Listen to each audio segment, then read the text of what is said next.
हरे कृष्णा। तो समस्त मो वॉइस ऑडिबल होउची? हरे कृष्णा, समस्त मो वॉइस ऑडिबल होउची? ठीक अछि, हमें कृष्णा प्रथम प्रभु कीर्तन कर। हरे कृष्णा, ठीक अछि। हमें प्रथम भगवान को कीर्तन रो आरंभ करिबा, तापरे हमें श्लोक उपरକୁ ଯିବା। जय श्री हरिनाम संकीर्तन की जय, जगत गुरु श्रील प्रभुपाद की जय, पतित पावन श्रील गुरुदेव की जय। जय राधा माधव कुंज बिहारी, जय राधा माधव कुंज बिहारी, गोपी जन वल्लभ गिरिवरधारी।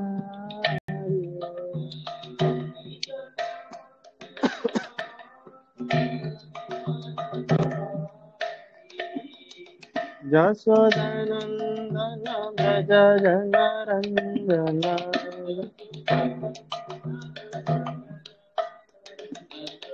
जसोदानंदन व्रज जनरंजन,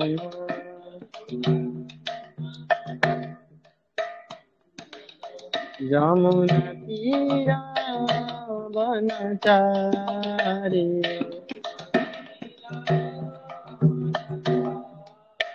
यमुना तीरा वनचारी,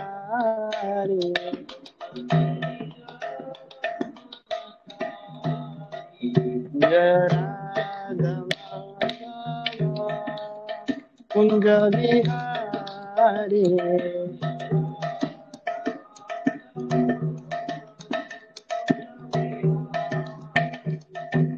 हरे कृष्णा कृष्णा कृष्णा हरे हरे, हरे राम राम राम हरे हरे।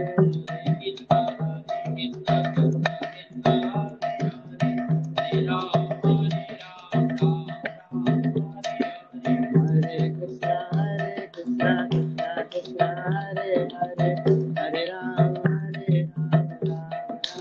हरे हरे।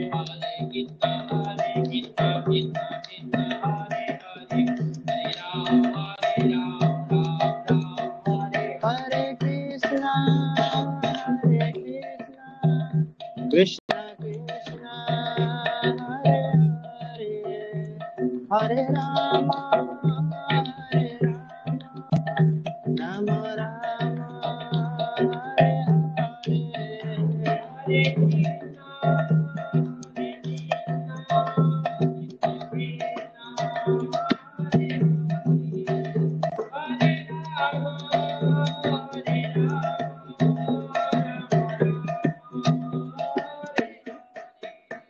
जय जय प्रभु प्रभुपाद, जय जय प्रभुपाद।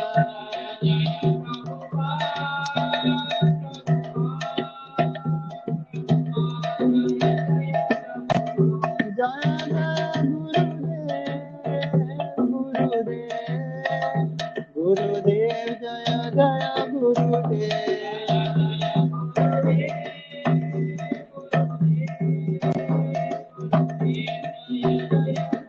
निताय गौर हरि हरि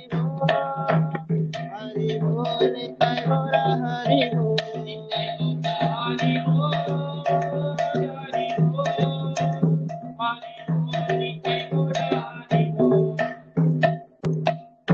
जय श्री हरिनाम संकीर्तन की, जगत गुरु श्रील प्रभुपाद की गौर प्रेमानंदे, हरि हरि बोल। श्रीमद् भगवद गीता की जय। हरे कृष्णा। तो सब भक्त मानू आजिकार जो भगवद गीता कोर्स रो क्लास रही समस्त को स्वागत। एवं काली हमें श्लोक संख्या 10 पर्यंत पाठ करथिले प्रभुजी। तो आज हमें आरंभ करबा 11 नंबर श्लोक रु। तो 11 रु जे आज देखिथिबे समस्त 11 रु 14 नंबर श्लोक पर्यंत हमें आज पाठ करबा आ ता विषय आलोचना करबा। कौन से वर्णना करा जायछि। प्रथमे भगवान को प्रार्थना करवा। ओम नमो भगवते वासुदेवाय। ओम नमो भगवते वासुदेवाय। ओम नमो भगवते वासुदेवाय। नारायणं नमस्कृत्यं नरं चैव नरोत्तमं देवीं सरस्वतीं व्यासं ततो जयमुदीरयेत्। नष्टप्रायेषु लभद्रेषु नित्यं भागवत सेवया भगवती उत्तम श्लोके भक्तिर्भवति नैष्टिकी। मुखं करोति वाचालं पङ्गुं लङ्घयते गिरिं यत्कृपातमहं वन्दे श्रीगुरुदिनतारिणि श्रीपरमानन्दमाधवं श्री चैतन्य ईश्वरम। श्रीमद् भगवद गीता हम पाठ करछे अर्जुन विषाद योग प्रथम अध्याय श्लोक संख्या 11। अयनेषु च सर्वेषु यथा भागमवस्थिताः भीष्ममेवाभिरक्षन्तु भवन्तः सर्व एव हि। तो श्लोकर शब्दानुवाद एभଳି दिया जायछि। अयनेषु घाटी स्थान मानंकरे च मध्य सर्वेषु सर्वत्र यथा भागम जेउ जेउ स्थान रे जेपरि भावरे जेउ मानंको रखा जायछि अवस्थिताः अवस्थित भीष्मं पितामह भीष्मंकु एवं निश्चित भावे अभिरक्षन्तु सहाय हुंतु भवन्तः आपण माने समस्ते सर्वे समस्ते एवं निश्चित भावे एही एवं ठीक भावरे। श्लोक अनुवाद एभଳି दिया जायछि। वर्तमान आपण माने समस्ते व्यूह मध्यरे निज निज स्थान रे बा घाटी स्थान मानकरे ठीक भावरे रही पितामह भीष्मंकु पूर्ण प्राण रे सहाय हेबा उचित। भावार्थ श्रील प्रभुपाद द्वारा जगतगुरु श्रील प्रभुपाद की जय। दुर्योधन पितामह भीष्मंकर बलबीर्य प्रशंसा करि सारिबा परे काले अन्य माने केही भाबिबे जे दुर्योधन सेमानंको ऊपर कोनोसी गुरुत्व आरोप करू नाही।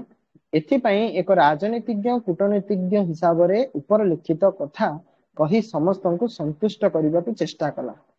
से बड़ जोर दे कहिला एहा निसंदेह जे भीष्मदेव सर्वोत्तम वीर बा योद्धा अटंती, किंतु से जने वृद्ध लोक तेणु प्रत्येक सबु दिगरु तांकर सुरक्षा कथा चिंता करबा उचित। से युद्धरे नियुक्त होई पारंती एवं से गोटिए पाखरे रही युद्ध करुथिबारु शत्रु माने तांकर एही गोटिए पाख युद्धर सुजोग नहीं पारंती। तेणु अन्य वीर माने सेमानकर घाटी स्थान मान त्याग करबा उचित नुहे एवं शत्रु मानंकु व्यूह भेद करबाकू छाड़ी देबा उचित नुहे। दुर्योधन भल भावरे अनुभव कले जे कौरव मानकर विजय भीष्मदेवंको उपरे निर्भर करे। भीष्मदेव और द्रोणाचार्य जे ए युद्धरे पूर्ण प्राण रे आत्मनियोग करिवे ए संबंध रे से दृढ़ निश्चित हो जाइतिला। कारण से भल भावरे जानिथिला जे जेतेबेले अर्जुनंक स्त्री द्रौपदी को पूर्ण सभारे समस्त विशिष्ट योद्धा वीर सेनापति मानक समक्ष रे उल्लग्न करा जाइतिला एवं द्रौपदी असहाय अवस्था रे सेमानंकु न्याय पई प्रार्थना करिथिले। सेतेबेले सेमाने पदे कथा भी कहि नाहंती, जदिओ से जानिथिले जे ए दुई जन विशिष्ट सेनापति अर्थात भीष्म और द्रोणंकर पांडव मानक प्रति स्नेह सहानुभूति अछि। तथापि से आशा करिथिला जे वर्तमान समय सेनापति द्वय से समस्त स्नेह सहानुभूति को संपूर्ण रूपे दूर करिदेबा उचित। द्यूत क्रीड़ा बा पशा खेल समय से माने जेपरि भावरे आचरण करिथिले वर्तमान मध्य सदृश आचरण करिबा उचित। तापरे हमें श्लोक संख्या 12 पढ़िबा। तस्य संजनयन हर्षम कुरु वृद्ध पितामह सिंहनादम विनद्यौच्चै शंखः धनु प्रतापवान।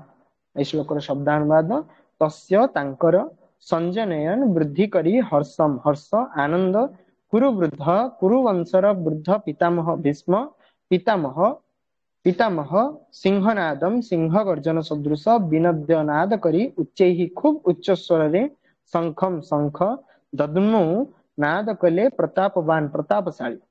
तत्परे अति प्रतापशाली कुरुवंशर पितामह और योद्धा मानकर पितामह भीष्म दुर्योधन को आनंद देवा निमित्त सिंह गर्जन सदृश अति उच्च स्वर रे तांकर शंखनाद कले।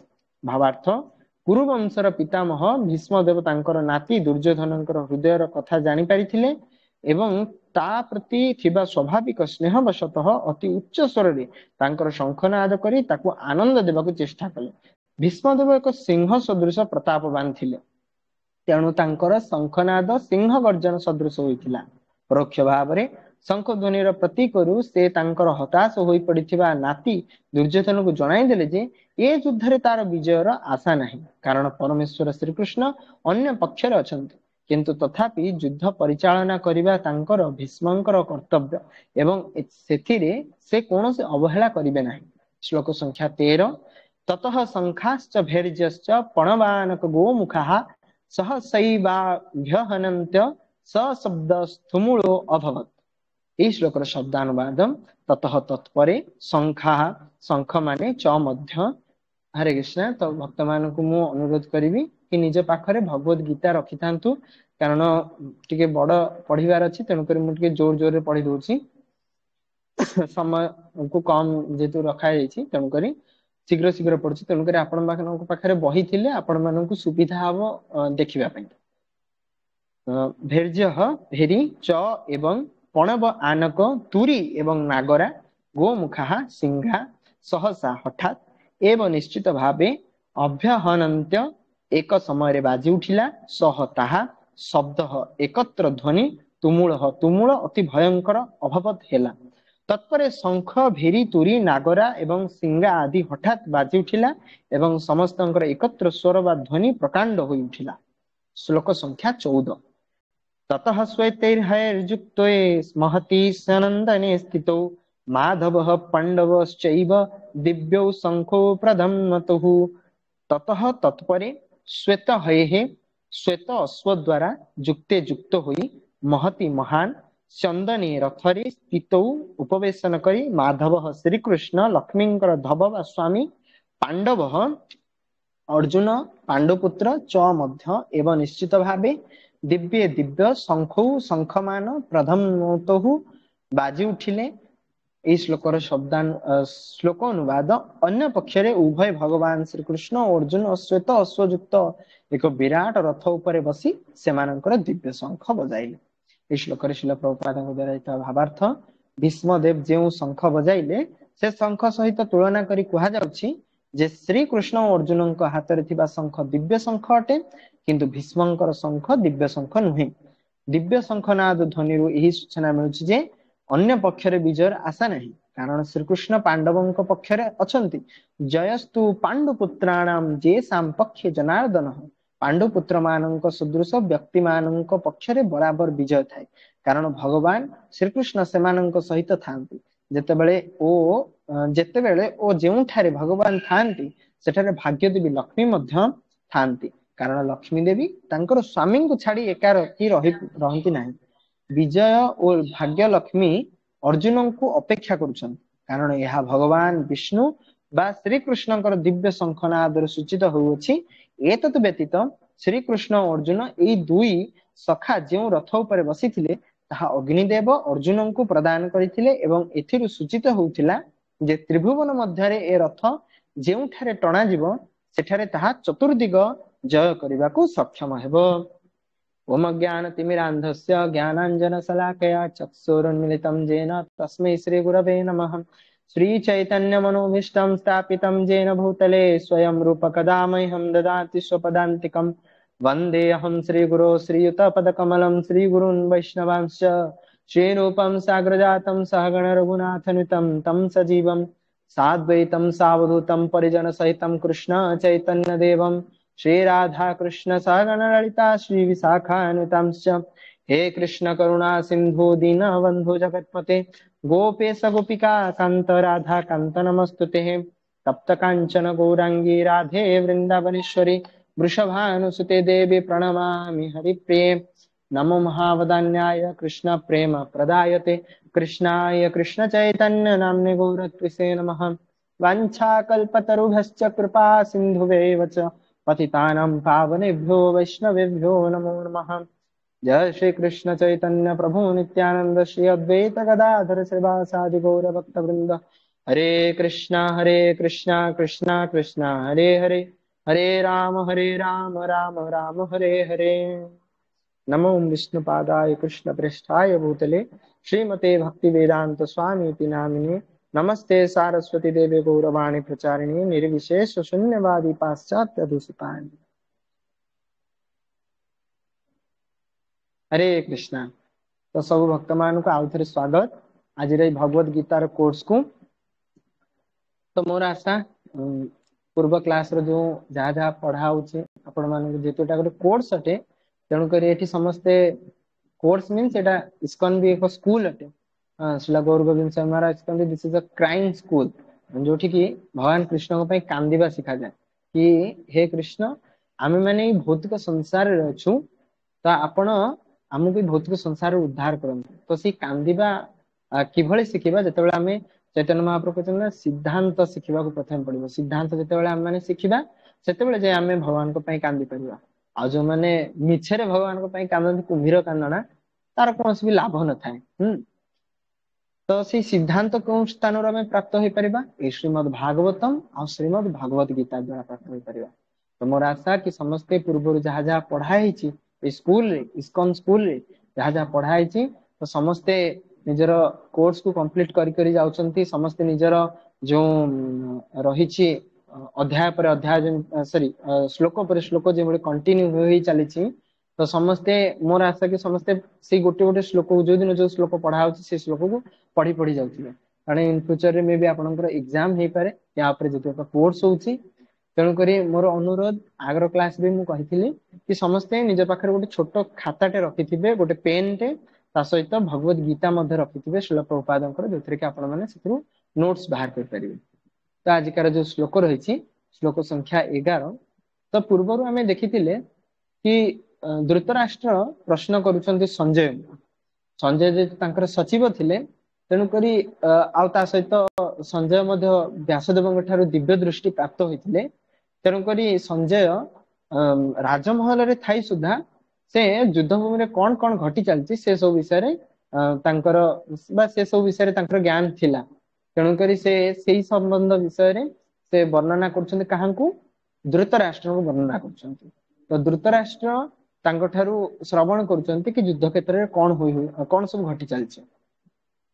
तो जिते बड़े युद्ध क्षेत्र प्रश्न आसिला कि मोर पुत्र पांडुपुत्र माने जाई कौन कले तो तार उत्तर रे संजय उत्तर प्रदान कले कि महाराज आपणकर पुत्र से निजर गुरु पाखक जाई वार्तालाप करछंती कि अपर पक्षरे जो सैन्य अच्छा पांडव मानकर सैन्य से माने बहुत सुंदर भाव में सज्जित होइछंती द्रुपदंकर पुत्र द्वारा दृष्टद्युम्न द्वारा एवं आमर सैन्य केते दूर सुदृढ़ भाव में अच्छा मुकाबिला करने से विषय प्रश्न कर निजर गुरु को पश्यताम पांडुपुत्राणाम आचार्य महतिम चम। तो आचार्य किए द्रोणाचार्य द्रोणाचार्य को से प्रश्न कर द्रोणाचार्य जेतु गुरु तो दुर्योधन एठी गोटे भूल है कि गुरु को से प्रश्न करुचंती कि एबे मते वर्णना करि कहंतु कि आमर सैन्य केते दूर सुसज्जित अच्छा। दुर्योधन चेष्टा करुचंती निजको एक सफल राजनीतिज्ञ एवं कूटनीतिज्ञ भाव में प्रतिपादित करिया किंतु जहा कि से नुहंती केबे भी नुहंती कारण से जेतेबेले प्रश्न करुचंती निजर संस्कार कौन प्रकार बोध रखुना मस्तिष्क। हरे कृष्णा निजर ऑडियो बंद कर दिंतु। हरे कृष्णा ओके ठीक अच्छे। तो दुर्योधन एभली संस्कार से चिंता करूना प्रश्न पचारे पूर्व कि से गुरु को पचारुचंती कि कहा पचारुचंती बुद्धि नहीं कारण कहीं पूर्वर जेतेबेले द्रौपदी वस्त्रहरण कथा आसीथिला महाभारत पुस्तक रे तो सेतेबेले महारानी द्रौपदी जी की कुरुवंशर जड़े महान पाटराणी थिले तांकू जेतेबेले घोषाड़ी अणा जाई कुरुवंशर महान राजसभा तले तांकू वस्त्र हरण करा जायतिला एते बड़ बड़ विद्वान व्यक्ति माने थिले जहां भितर भीष्म द्रोण एमाने समस्ते थिले ତ ଦୁର୍ଯ୍ୟୋଧନର ପ୍ରତାପ ଏଭଳି ଥିଲା ସେ ରାଜସଭାରେ, ତାର ଏକଚାଟିଆ ଶାସନ ଏଭଳି ଚାଲିଥିଲା କି ତାଙ୍କର ପିତା କେବଳ ନିଜର ପୁତ୍ରର ବା ଧୃତରାଷ୍ଟ୍ର ନିଜର ପୁତ୍ରର କଣ ଇଚ୍ଛା ଅଛି କେବଳ ତାର ଇଚ୍ଛାକୁ ହିଁ ସମର୍ଥନ ଦଉଥିଲେ। ତେଣୁକରି ଏତେ ଗୋଟେ ବଡ ଘଟଣା ଘଟିଲା, କୁରୁ ବଂଶର ପାଟରାଣୀ ତାଙ୍କର ବସ୍ତ୍ର ହରଣ କରି ଦିଆଗଲା, ଯିଏକି ସମଗ୍ର ସମାଜର ନାରୀ ମାନଙ୍କର ପ୍ରତିନିଧିତ୍ୱ କରୁଥିଲେ। ତ ତାଙ୍କର ବସ୍ତ୍ର ହରଣ କରି ଦିଆଗଲା। ତ ତାର ପ୍ରତ୍ୟୁତ୍ତରରେ କିଛି ମଧ୍ୟ କହିନଥିଲେ ଧୃତରାଷ୍ଟ୍ର, ଭୀଷ୍ମ, ଦ୍ରୋଣ, ମହାନ ରଥୀ ଅତିରଥୀ ମହାରଥୀ ମାନେ, ଏମାନେ ସମସ୍ତେ ଉପସ୍ଥିତ ଥିଲେ ସେ ରାଜସଭାରେ। ଅନେକ ଋଷି ମାନେ ମଧ୍ୟ ଥିଲେ, ଅନେକ ବିଦ୍ୱାନ ମାନେ ମଧ୍ୟ ଥିଲେ, କେହି ମଧ୍ୟ ତାର ପ୍ରତ୍ୟୁତ୍ତର କେହି ପ୍ରଦାନ କରିନଥିଲେ। ତ ସେଇ ସ୍ଥାନରୁ ଦୁର୍ଯ୍ୟୋଧନ ସାହସ ପ୍ରାପ୍ତ ହୋଇଥିଲା ଏଭଳି ଏକ ଜଘନ୍ୟ ପାପ କୃତ୍ୟ ଗୁଡିକୁ କରିବାକୁ। ତାପରେ ଯେତେବେଳେ ଆଗକୁ ପାପ କୃତ୍ୟ ଗୁଡିକ କରି କରି ଆଗକୁ ବଢିଛି, ସେତେବେଳେ ତାର ପାପର ଘୋଡା ଯେତେବେଳେ ବଢି ଯାଇଛି, ମହାଭାରତ ରୂପକ ଏକ ଭୀଷଣ ଯୁଦ୍ଧ ତା ଆଗରେ ସମ୍ମୁଖୀନ ହୋଇଛି। କିନ୍ତୁ ନିଜର ପିତାର ଛତ୍ର ଛାୟା ତଳେ ଦୁର୍ଯ୍ୟୋଧନ ଏତେ ସୁରକ୍ଷିତ ନିଜକୁ ଭାବୁଥିଲା କି ମୋର ପିତା ରାଜା ଅଛନ୍ତି, ତ ମତେ କେହି କହିବେନି। ତ ଏଇଥିରୁ ଗୋଟେ ବଡ ଜିନିଷ ଶିକ୍ଷା କରିବା କଥା, ସବୁବେଳେ ମନୁଷ୍ୟକୁ ନିଜର ବିନମ୍ରତା ବଜାୟ ରଖିବା ଦରକାର ପ୍ରତ୍ୟେକ କ୍ଷେତ୍ରରେ। ଯଦି ମନୁଷ୍ୟ ନିଜର ବିନମ୍ରତା ବଜାୟ ନ ରଖୁଛି, ଏହାର ଅର୍ଥ ତା ମନରେ କୋଉଠି ନା କୋଉଠି ଅହଙ୍କାର ଅଛି, ଗର୍ବ ଅଛି। ଆଉ ସେ ଗର୍ବ ଅହଙ୍କାର କଣ? ଯେମିତି ଦୁର୍ଯ୍ୟୋଧନର ଥିଲା କି ମୋ ପିତା ରାଜା ଅଟେ, ତ ମତେ କେହି କିଛି କହିବେନି। ତ ଏଭଳି ଚିନ୍ତାଧାରା ଥିଲା କାହାର? ଦୁର୍ଯ୍ୟୋଧନର। ତ ସେଇ ଚିନ୍ତାଧାରାକୁ ମନରେ ରଖି ସେ ନିଜର ଗୁରୁଙ୍କୁ ମଧ୍ୟ ଗୁରୁ ପରିକା ସମ୍ମାନ ଦଉନି ଯୁଦ୍ଧ କ୍ଷେତ୍ରରେ। ତ ପୂର୍ବବର୍ତ୍ତୀ ଶ୍ଲୋକ ମାନଙ୍କରେ ଆମେ ଏଇ ସବୁ ଜିନିଷ ଦେଖିଥିଲେ। ଯେତେବେଳେ ଦୁର୍ଯ୍ୟୋଧନ ପଚାରୁଛି ଯାଇକି ତାଙ୍କର ଦ୍ରୋଣାଚାର୍ଯ୍ୟଙ୍କୁ, ତାପରେ ପୁଣି ଆସିକି ସେ କଣ କରୁଛି ନା ସମସ୍ତ ସୈନ୍ୟ ମାନଙ୍କୁ ଏହା ଉପଦେଶ ପ୍ରଦାନ କରୁଛି। କଣ କହୁଛି? ଦୁର୍ଯ୍ୟୋଧନ କହୁଛି କି ହେ ମୋର ସୈନ୍ୟ ମାନେ, ଆପଣ ମାନଙ୍କର ସୁରକ୍ଷା ପାଇଁ କିଏ ଉପସ୍ଥିତ ଅଛନ୍ତି? ପିତାମହ ଭୀଷ୍ମ ଅଟନ୍ତି। ତ ଏଇ ଯୋଉ 11 ନମ୍ବର ଶ୍ଲୋକରେ ସେ ଏହା ବର୍ଣ୍ଣନା କରୁଛନ୍ତି କି ପିତାମହ ଭୀଷ୍ମ ଅଛନ୍ତି ଆମର ସୁରକ୍ଷା କରିବା ପାଇଁ। ତ ପିତାମହ ଭୀଷ୍ମଙ୍କୁ ପରବର୍ତ୍ତୀ ଶ୍ଲୋକରେ କୁହାଯିବ କି କୁରୁ ବୃଦ୍ଧ ପିତାମହ, ତା ସହିତ ସିଂହନାଦ ମଧ୍ୟ କୁହାଯିବ। ପ୍ରଥମେ ଆମେ 11 ନମ୍ବର ଶ୍ଲୋକ ଉପରେ ଆଲୋଚନା ଟିକେ କରିଦେବା। 11 ନମ୍ବର ଶ୍ଲୋକରେ କୁହାଯାଉଛି କି ଯୋଉ ଭୀଷ୍ମଙ୍କର ଆର୍ମି ଯୋଉ ବା ସୈନ୍ୟ ସଜା ଯାହା ଥିଲା, ତାହା ଦୁର୍ଯ୍ୟୋଧନ ଚିନ୍ତା କରୁଛି କି ଅପର ପକ୍ଷରେ ଯେହେତୁ ଭୀମ ଅଛି, ତ ଭୀମ ବହୁତ ବୁଦ୍ଧିମାନ ଅଟେ, ତା ସହିତ ଶକ୍ତିଶାଳୀ ମଧ୍ୟ ଅଟେ। ତ ଦୁର୍ଯ୍ୟୋଧନ କୋଉଠି ନା କୋଉଠି ମନରେ ଭୀମକୁ ଭୟ କରୁଥିଲା, କାରଣ ସେଇ ଦ୍ରୌପଦୀ କୁରୁ ସଭାରେ ଯେତେବେଳେ ଦ୍ରୌପଦୀଙ୍କର ବସ୍ତ୍ର ହରଣ ହୋଇଥିଲା, ଭୀମ ହିଁ ଏକୁଟିଆ ବ୍ୟକ୍ତି ଥିଲା ଯିଏକି ଭୟଙ୍କର ଗର୍ଜନ କରି କହିଥିଲା କି ମୁଁ ଯୋଉ ଦୁଃଶାସନ ଦ୍ରୌପଦୀର ବସ୍ତ୍ର ହରଣ କରିଛି, ତାର ଛାତି ଚିରିକି ମୁଁ ତାର ରକ୍ତ ପାନ କରିବି। ଆଉ ଏଇ ଦୁର୍ଯ୍ୟୋଧନ ଯିଏକି ନିଜର ଜଙ୍ଘ ଉପରେ ମୋର ପ୍ରିୟ ଦ୍ରୌପଦୀଙ୍କୁ ବସେଇବାର ଜବରଦସ୍ତି କରିଛି, ତ ସେଇ ଜଙ୍ଘକୁ ମୁଁ ଭାଙ୍ଗିଦେବି। ତ ନିଶ୍ଚିତ କୋଉଠି ନା କୋଉଠି ଦୁର୍ଯ୍ୟୋଧନର ମନରେ ଭୟ ଥିଲା ଭୀମ ପ୍ରତି, ଏବଂ ତା ସହିତ ଭୀମ ମଧ୍ୟ ପାଣ୍ଡବ ପକ୍ଷରେ ସେନାପତି ଥିଲେ। ତ ସମସ୍ତେ ଏଇଟାକୁ ନୋଟ କରିଥାନ୍ତୁ, ଭୀମ ପାଣ୍ଡବ ମାନଙ୍କର ସେନାପତି ଥିଲେ। ତ ସେଇ ଯେହେତୁ ଏକରେ ଭୟ ଥିଲା ମନରେ ଦୁର୍ଯ୍ୟୋଧନର, ଯେହେତୁ ସେ ଭୀମ ଆଗରୁ ଦୁର୍ଯ୍ୟୋଧନକୁ ଧମକ ଦେଇ ସାରିଛି। ଦୁଇରେ ଏବେ ସୁଯୋଗ ଆସିଛି ଭୀମଙ୍କର, କଣ ନା ଭୀମ ଏବେ ସେନାପତି ପଦରେ ଅଛନ୍ତି। ତେଣୁକରି ସମ୍ପୂର୍ଣ୍ଣ ବାଟ ଖୋଲି ଯାଉଛି କି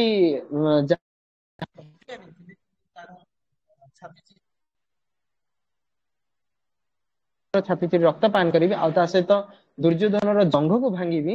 ତ ଏ ସବୁ ଯୋଉ କାର୍ଯ୍ୟ ଗୁଡିକ ପ୍ରତିଜ୍ଞାକୁ ସଫଳ କରିବା ପାଇଁ ସବୁ ବାଟ ଖୋଲି ଯାଇଛି। ତେଣୁକରି ଦୁର୍ଯ୍ୟୋଧନ କୋଉଠି ନା କୋଉଠି ମନରେ ଭୟ ପ୍ରାପ୍ତ ହୋଇଛି କି ନିଶ୍ଚିତ ଭାବରେ ଏଇ ଯୋଉ ପ୍ରତିଜ୍ଞା ନେଇଛି ଭୀମ, ଏଟାକୁ ସଫଳ କରିବ। ତେଣୁକରି ଭୀଷ୍ମଙ୍କ ପାଖକୁ ଯାଇ ସେ ନିଜର ସୈନ୍ୟ ଯୋଉ ଟୁକୁଡା ରହିଛି ତାର ଆଉଥରେ ପର୍ଯ୍ୟବେକ୍ଷଣ କରୁଛି। କଣ କରୁଛି ନା ସେ କହୁଛି କି ହେ ପିତାମହ, ଅପର ପକ୍ଷରେ ଯୋଉ ଭୀମଙ୍କ ଦ୍ଵାରା ଯେଉଁଭଳି ସଜା ଯାଇଛି ସୈନ୍ୟ ଦଳଙ୍କୁ, ତ ଆମ ପକ୍ଷରେ ଯୋଉ ସୈନ୍ୟ ଦଳ ଅଛନ୍ତି ତାହା ଠିକ ଭାବରେ ସଜା ଯାଇଛନ୍ତି। ତ ସେମାନେ ନିଜର ଅୟନେଷୁ ଶବ୍ଦ ରହୁଛି ନିଜର ବ୍ୟୁହ ଅର୍ଥାତ ଯୋଉ ଯୁଦ୍ଧର ଯୋଉ କଳା ରହିଛି, ଯୁଦ୍ଧର ଯୋଉ ବିଜ୍ଞାନ ରହିଛି, ଯୁଦ୍ଧ ବିଜ୍ଞାନରେ ଅନେକ ସାରା ସୈନ୍ୟ ମାନଙ୍କୁ ଏକ କ୍ରମରେ ସଜାଇବା ବା ଏଭଳି କ୍ରମରେ ସଜାଇବା ଯାହା ଦ୍ୱାରା କି ଅପର ପକ୍ଷର ସୈନ୍ୟ ଯେଭଳି ତାଙ୍କ ମାନଙ୍କ ପାଖରେ ହାବି ନ ପଡିବ। ତ ସେଇ ସୈନ୍ୟ ବ୍ୟୁହ ଠିକ ଭାବରେ ସଜାଡି ହୋଇକି ଅଛନ୍ତି।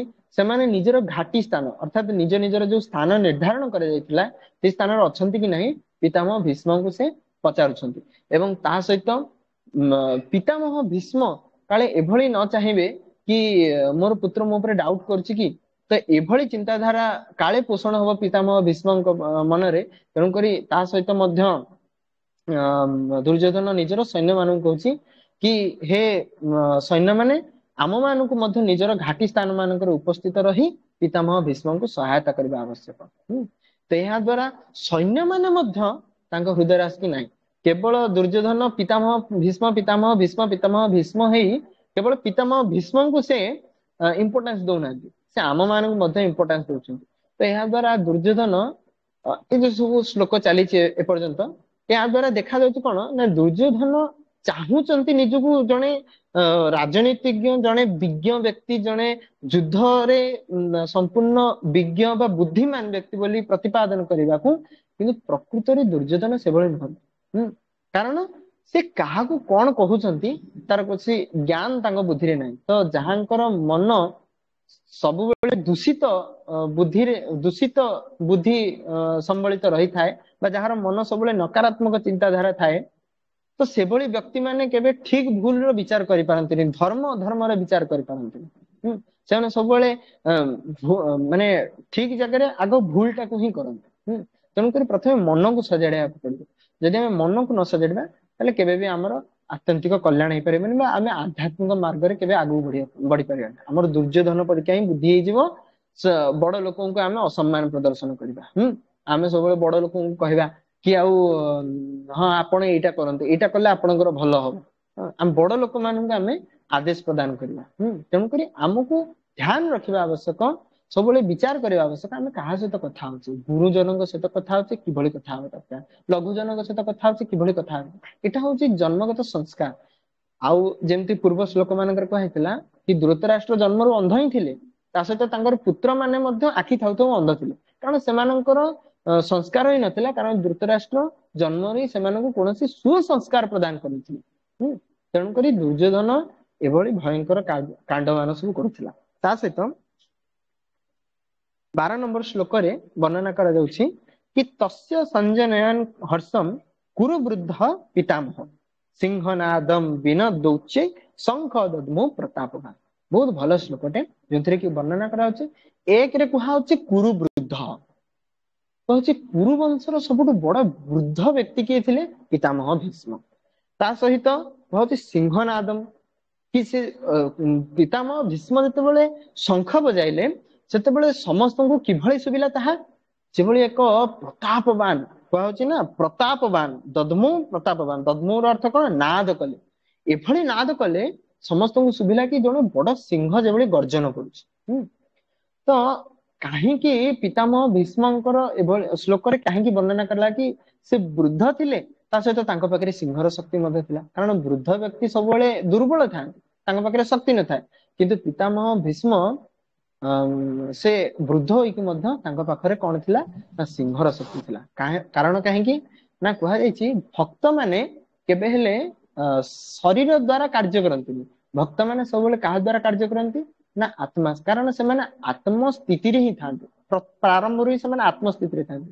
ଆପଣ ରିସେଣ୍ଟଲି ଦେଖିଥିବେ ଶ୍ରୀଲ ଗୋପାଳ କୃଷ୍ଣ ଗୋସ୍ୱାମୀ ମହାରାଜ, ସେ ମଝିରେ ଗୋଟେ ଭିଡିଓ ଆସିଥିଲା, ତ ସେଥିରେ ଦେଖାଯାଉଛି କି ମହାରାଜ ଯେତେବେଳେ ଆଳତି କରୁଛନ୍ତି, ତା ଆରତି କରିବା ସମୟରେ ସେ ପଛକୁ ଝୁଙ୍କି ଯାଉଛନ୍ତି, କିନ୍ତୁ ତାଙ୍କ ହାତରୁ ଆରତି ଖସୁନି। ମାନେ ଏଭଳି ତାଙ୍କର ଡିଟରମିନେସନ ଥିଲା, ଏଭଳି ତାଙ୍କର ଦୃଢ ସଂକଳ୍ପ ଥିଲା କି ସେ ପ୍ରତ୍ୟେକ ଦିନ ସକାଳୁ ଉଠି ତାଙ୍କର ଜୀବନ ସାରା, ସେ ଯେବେଠୁ ଇସ୍କନରେ ଜଏନ ହେଲେ ପ୍ରାରମ୍ଭରୁ ପ୍ରଭୁପାଦଙ୍କ ସମୟରୁ, ସେବେଠୁ ସେ ଗୋଟିଏ ବି ମଙ୍ଗଳ ଆରତି କେବେ ବି ମିସ୍ କରିନାହାନ୍ତି। ପରଫେକ୍ଟ ଟାଇମରେ 4:30 ପୂର୍ବରୁ ଆସି ସେ ଉପସ୍ଥିତ ହେବେ ଭଗବାନଙ୍କର। ସେ ଯୋଉଠିକି ଯାଇଥାନ୍ତି, ସନ୍ନ୍ୟାସ ସମୟରେ ସେ ପରିଭ୍ରମଣ କରୁଥିଲେ, ସେ ସମୟରେ ମଧ୍ୟ ସେ ମଙ୍ଗଳ ଆରତି କରୁଥିଲେ। ତାଙ୍କର ସ୍ୱାସ୍ଥ୍ୟ ମଧ୍ୟ ଖରାପ ଥିଲା, ସେ ସମୟରେ ମଧ୍ୟ ସେ ମଙ୍ଗଳ ଆରତି କରୁଥିଲେ। ସେ ତାଙ୍କର ଥରେ ଭିଡିଓ ଆସିଥିଲା କି ତାଙ୍କର ଶରୀରରେ ସବୁ କ୍ଷତ ବିକ୍ଷତ ହେଇଥିଲା, ତାପରେ ମଧ୍ୟ ସେ ହ୍ୱିଲ ଚେୟାରରେ ବସିକି ଆସି ମଙ୍ଗଳ ଆରତି କରୁଥିଲେ।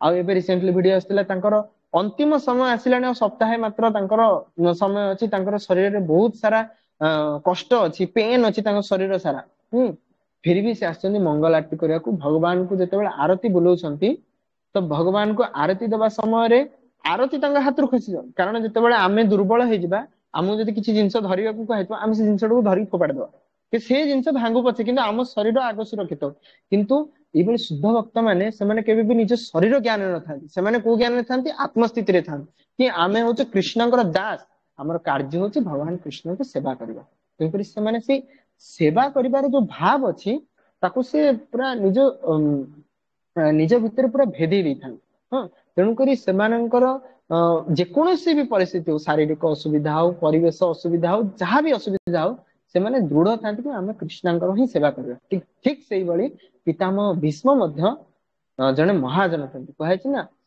स्वयंभू नारद शंभु कुमार कपिल मनु प्रह्लाद जनको भीष्म बलिर्बया सखी वयम एମାନେ होचंदी 12 जण महाजन 12 जण महाजनଙ୍କ ଭିତରେ बलिर बया सखी वयम सॉरी भीष्म भीष्म देवଙ୍କର नाम वर्णना करा जाउची एई 12 जण महाजनଙ୍କ ଭିତରେ तो 12 जण महाजन किए महाजन अर्थ होची जो माने निज जीवन रे भक्ति को आचरण करी आम मानक शिक्षा प्रदान करନ୍ତି कि तुमे एई भली भक्ति कर तो भावन्तु पितामह भीष्म केड़े बड़ व्यक्ति थिले महाजन थिले तेणु करी से अवश्य उपस्थित थिले कौरव मानकर पक्षरे काहेकि कारण पितामह भीष्म चाहुथिले कि भगवान कृष्ण को युद्ध रसर आस्वादन कराया पाए भगवान को कारण एमाने तो बहुत छोटिया मोटिया लोक थिले दुर्योधन दुशासन ए 100 भाई आता सहित कर्ण अश्वत्थामा एमाने सब छोटिया मोटिया लोक थिले किंतु पितामह भीष्म चाहुथिले कि भगवान कृष्ण को सी जेतु सारथी भाव में सत्वे भगवान कृष्ण को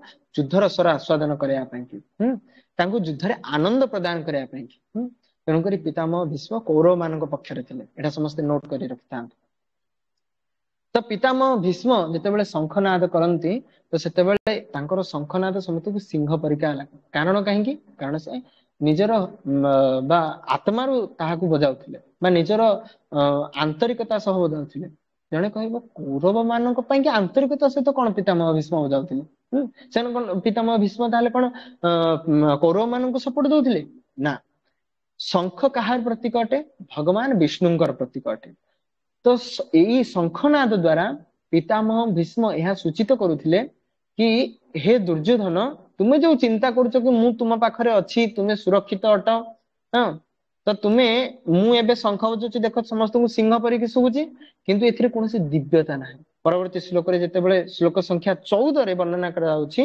माधवः पांडवश्चैव दिव्य शंखो प्रदम्नतः अर्थात जेतेबेले माधव भगवान कृष्ण ता सहित अर्जुन जेतेबेले शंख वादन करचंती तांकर शंख किभଳି प्रतिध्वनित होउछि ना दिव्य शंख प्रतिध्वनित होउछि मोर शंखनाद तो सिंह परिका किंतु कृष्ण अर्जुन जेतेबेले अपर पक्षरे शंख वादन करचंती सेतेबेले तांकर शंख किभଳି प्रतिध्वनित होउछि दिव्य शंख प्रदम्नत कि दिव्य शंख बाजु आ दिव्यतार अर्थ होउछि कि भव्यता बा सेठारे महालक्ष्मी विराजमान अछंती तेणुक तो से स्थान दिव्य अच्छी ता सहित कहीं महालक्ष्मी विराजमान अछंती कारण से स्थान भगवान कृष्ण विराजमान अछंती एटा जो श्लोक अच्छी श्लोक संख्या 14 पूर्ववर्ती आपण 13टी श्लोक पढ़ी आसलेनी 13टी जाक श्लोक रे कोठी भगवान कृष्णଙ୍କର नाम नथिला अर्थात ये जो श्लोक संख्या 14 अच्छी अध्याय संख्या 1 श्लोक संख्या 14 रे भगवान कृष्ण निजर नाम माध्यम रे प्रवेश कले जो भगवत गीता रे तो प्रथम श्रील व्यासदेव तथा संजय प्रथम संबोधन कर भगवान कृष्ण को नाम रे माधव नाम रे माधव र शब्द अर्थ कौन मा प्लस धव मार अर्थ महालक्ष्मी धवर अर्थ जी स्वामी अटंती महालक्ष्मी जी स्वामी अटंती से होती भगवान श्री कृष्ण तो भगवान श्री कृष्ण जेहेतु पांडव मान पक्षर उपस्थित थिले तेणुक भाग्यलक्ष्मी विजय लक्ष्मी समस्त लक्ष्मी समस्ते उपस्थित थिले काहांक पक्षरे पांडव मान पक्षरे तेणुक पांडव मान पक्षरे जेतेबेले भगवान कृष्ण तथा अर्जुन निजर शंख वादन करछन्ती से शंख केउ भली प्रतिध्वनित होईछि ना दिव्य शंख परिका प्रतिध्वनित होईछि आउ तापरे जेतेबेले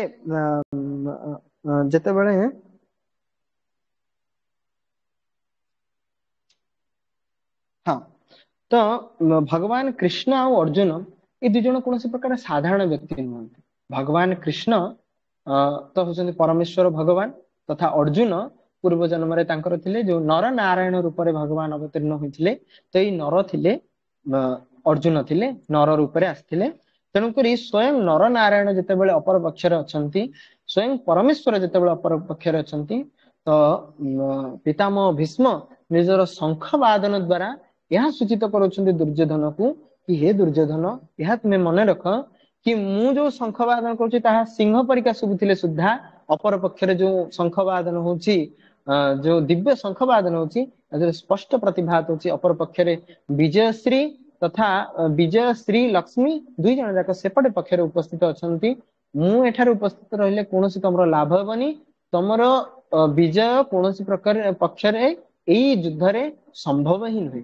विजय काहांकर संभव हेबो निश्चित रूप रे पांडव मानकर ही संभव। तेणुकर तुम्हें ये जो निजर देखौच बड़ीमा देखौच कि मु बड़ कूटनीतिज्ञ अटे मु बड़ राजनीतिज्ञ अटे मु भलरे सैन्य सजाड़ी की पांडव मान परास्त कर देबी या केबे भी संभव होई परिबो नाही। कारण अपर पक्षरे किए उपस्थित अछंती भगवान श्री कृष्ण उपस्थित अछंती। आता सहित किछटा लक्षण खाली कहि सारी देबी गोटे मिनिट समय नेबी कि संपूर्ण 9 गोटी विजयर संकेत थिला पांडव मानकर विजय हवार। प्रथम संकेत थिला कि भगवान कृष्ण अपर पक्षरे पांडव मान पक्षरे उपस्थित थिले। द्वितीय संकेत थिला कि भगवान कृष्ण जेहेतु उपस्थित अछंती माधव उपस्थित अछंती तेणुकरी महालक्ष्मी मध्य पांडव मान पक्षरे उपस्थित अछंती तेणुकरी विजय और श्री दुईटी जाक पांडव मान पक्षरे। तृतीय रे जेहेतु पवित्रतम स्थान थिला कुरुक्षेत्र धर्म क्षेत्र थिला धर्म क्षेत्र जेतु जन्मरु ही पांडव माने धर्म परायण थिले तेणुकरी पांडव मानकर विजय ही धर्म क्षेत्र रे धर्म रे ही विजय हो तेणुकरी पांडव मानकर विजय हबा ही सुनिश्चित थिला। ता सहित आगु को मध्ये हमें श्रवण करिबा 1.20 नंबर श्लोक रे हनुमान जी स्वयं हनुमान अर्जुनंकर पताका रे अर्जुनंकर जो रथ थिला तार पताका रे उपस्थित थिले। आ पंचम रे जेतेबेले कहली कि विष्णुंकर प्रतीक होछंती शंख। तो शंख दिव्य शंख जेतेबेले पांडव मानक पाखरे उपस्थित थिला तेणुकरी पांडव मानकर विजय सुनिश्चित थिला। ता सहित भगवान कृष्ण जो शंख वादन करुथिले ताहा द्वारा परिवेश रे एक दिव्यतार मध्य वातावरण सृष्टि करुथिला तेणुकरी पांडव मानकर मध्य विजय सुनिश्चित थिला। आ भीष्म जो सांत्वना प्रदान करुथिले ताहा कौन प्रकार दुर्योधन उपर प्रभाव पकाई पारनथिला कारण भीमंक द्वारा जो सैन्य छाउणी हेतिला ताहा अत्यंत भयंकर प्रतिपादन होतिला।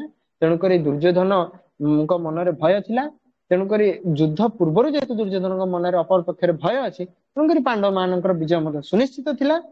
ता सहित मेन जिंस होछि जो रथ रे अर्जुन उपस्थित थिले से रथ जेतेबेले खांडव प्रस्थ को दहन खांडव दहन ये जो लीला होइथिला भगवान कृष्ण जेतेबेले खांडव दहन कराइथिले अर्जुन को सहायता रे तो सेही समय रे अग्निदेव खुशी होई तांको एक दिव्य रथ प्रदान करथिले। से दिव्य रथ अर्जुन को पाखर उपस्थित थिबारु पांडव मानकर विजय सुनिश्चित थिला। आता सहित परवर्ती श्लोक रे मध्ये हमें देखिबा कि जो शंख वादन हला ये जो चालीचे बे शंख वादन से शंख वादन द्वारा अपर पक्षरे जो कौरव मान अच्छे से मन रे भयर वातावरण सृष्टि होची तेणुकरी बा तांकर मन थरी जाउची दिव्य शंख मानकर शब्द को सुनी तेणुकरी पांडव मानकर विजय सुनिश्चित थिला। तो ये 9 गोटी कारण जोगु पितामह भीष्म संपूर्ण आश्वस्त थिले कि ए कौरव मानकर ये अधर्मी मानकर विजय केबे भी संभव नुहे। निश्चित भाव में मोर पुत्र प्रिय पुत्र धर्मपरायण पुत्र पांडव मानकर ही विजय सुनिश्चित है। हरे कृष्णा। जगत गुरु श्रील प्रभुपाद की जय। श्रीमद् भगवद गीता की जय। गौतमानंदे हरि हरि। जहाँकर किसी प्रश्न अच्छी से मैंने व्हाट्सएप रे किंबा ए टेलीग्राम चैनल माध्यम रे पचारि परिबे। हरे कृष्णा। हम क्लास को शेष प्रभु जी आपको पर्सनली पचारि हबो आगे आपको पर्सनली पचारि हबो हाँ व्हाट्सएप माध्यम रे आपण पचारिबे। आगे आगे हाँ ठीक है। हरे कृष्णा। हरे कृष्ण प्रभु दंडवत प्रणाम। दंडवत प्रणाम। हरे कृष्ण हरे कृष्ण प्रभु जी प्रणाम हरे धन्यवाद प्रणाम कृष्णा धन्यवाद हरे प्रणाम। कृष्णा धन्यवाद प्रणाम हरे कृष्णा हरे कृष्ण प्रभु जी, धन्यवाद प्रणाम। हरे कृष्णा धन्यवाद प्रणाम प्रभु जी, धन्यवाद प्रणाम।